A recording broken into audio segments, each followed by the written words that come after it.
नमस्कार दोस्तों, आज हम मनोविज्ञान के एक और नए अध्याय के बारे में पढ़ते हैं जिसका नाम है अभिप्रेरणा। अभिप्रेरणा ऐसी एक अवस्था होती है जो प्राणी को लक्ष्य प्राप्ति तक सहायता करती है, मतलब लक्ष्य प्राप्त करने में सहायता करती है। यह एक अवस्था होती है। चलो देखते हैं। प्रत्येक प्राणी अपने जीवन में जो भी कार्य करता है वह बिना अभिप्रेरित नहीं करता। किसी न किसी कार्य के पीछे अभिप्रेरणा मौजूद होती है। बिना अभिप्रेरणा के कोई भी कार्य संभव नहीं होता, मतलब हर काम के लिए अभिप्रेरणा होती है। अभिप्रेरणा के बिना कोई भी कार्य संभव नहीं। अभिप्रेरणा व व्यवहार का संबंध होता है। व्यवहार मतलब जो भी हम करते हैं, और अभिप्रेरणा दोनों का संबंध होता है।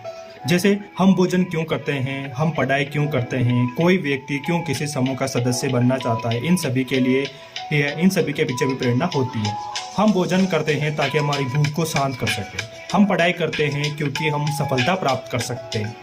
कोई व्यक्ति क्यों, हम समूह का सदस्य इसलिए बनना चाहते हैं कि हम अकेलापन फेस नहीं करना चाहते, अकेलेपन में नहीं रहना चाहते। अभिप्रेरणा क्रम। अभिप्रेरणा एक काल्पनिक आंतरिक अवस्था होती है, मतलब अभिप्रेरणा एक न दिखाई देने वाली एक काल्पनिक आंतरिक अवस्था होती है, और इस आंतरिक अवस्था से कुछ क्रियाएं होती है। पहले तो आंतरिक अवस्था होती है, और आंतरिक अवस्था किसी क्रिया को करने के लिए फोर्स करती है।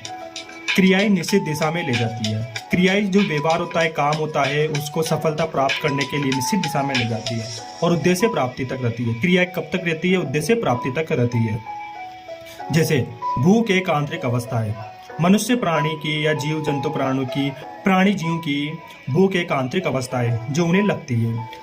इस अवस्था को शांत करने के लिए क्रियाएं करना, इधर उधर देखना, भोजन की तलाश करना, भोजन बनाना आदि। जैसे भूख एक आंतरिक अवस्था है और एक आंतरिक अवस्था कुछ क्रियाएं करवाती है। इन क्रियाओं में इधर उधर भोजन को ढूंढना, भोजन की तलाश करना, भोजन बनाना आदि। ये क्रियाएं एक निश्चित दिशा में ले जाती है। वह भूख शांत हो जाती है, मतलब भोजन मिल जाता है तो फिर खाना खाकर भोजन करके भूख शांत हो जाती है।